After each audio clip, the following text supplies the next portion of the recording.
আগামীকালকে যে সংসদ হবে সেই সংসদ দুটো শপথ নিতে হবে। একটি নিতে হবে সংবিধান সংস্কার পরিষদের শপথ, আরেকটি নিতে হবে জাতীয় সংসদের শপথ। তার মানে কি, এই নির্বাচনের পরে গঠিত হচ্ছে দুইটা সভা, একটা সভা না। এবারে তারা অস্বীকার করতে চায় যে কালকে শপথ নিবে না, যদি অস্বীকার করতে চাতে করুক, শপথ যদি না নিতে চাইতে না নিক। এই জুলাই সনদ বাস্তবায়ন আদেশ ছাড়া এই নির্বাচনের কি বৈধতা আছে? এখন যে নির্বাচন অনুষ্ঠিত হলো, যে নির্বাচনের পরে দলগুলো মেজরিটি মাইনরিটি হলো, কোথায় ভিত্তি আছে? সংবিধানে কোথায় বলা ছিল যে এখন নির্বাচন হবে? একটা মাত্র ভিত্তি, সেটা কি? জুলাই সনদ বাস্তবায়ন আদেশ। জুলাই সনদ বাস্তবায়ন আদেশ মেনেই তো নির্বাচনে অংশগ্রহণ করেছে, পাশ করেছে, ফেল করেছে, শপথ নেবে।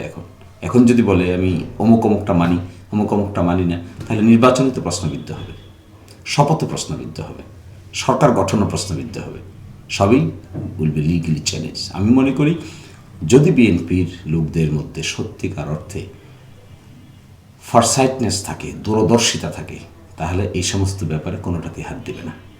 আর যদি দূরদর্শিতা না থাকে, হঠকারী হয়, তাহলে এই সমস্ত ব্যাপারে কথা বলে শুধুমাত্র কেওয়াস বাড়াবে, কাজের কাজ কিছু হবে না। বিগত কয়েকদিনের বিএনপির অ্যাটিচিউড দেখে আমার কাছে মনে হয় তারা কনস্ট্রাকটিভ গভর্নমেন্ট গঠন করার চেষ্টা করবে, ডেলিভারি দেওয়ার চেষ্টা করবে, কথার চাইতে কাজের দিকে বেশি গুরুত্ব দেবে, হাম্বল হবে, বিনয়ী হবে, এবং এটা হলেই জাতির জন্য ভালো হবে। হাম্বল না হলে জাতির জন্য ভালো কিছু হবে না।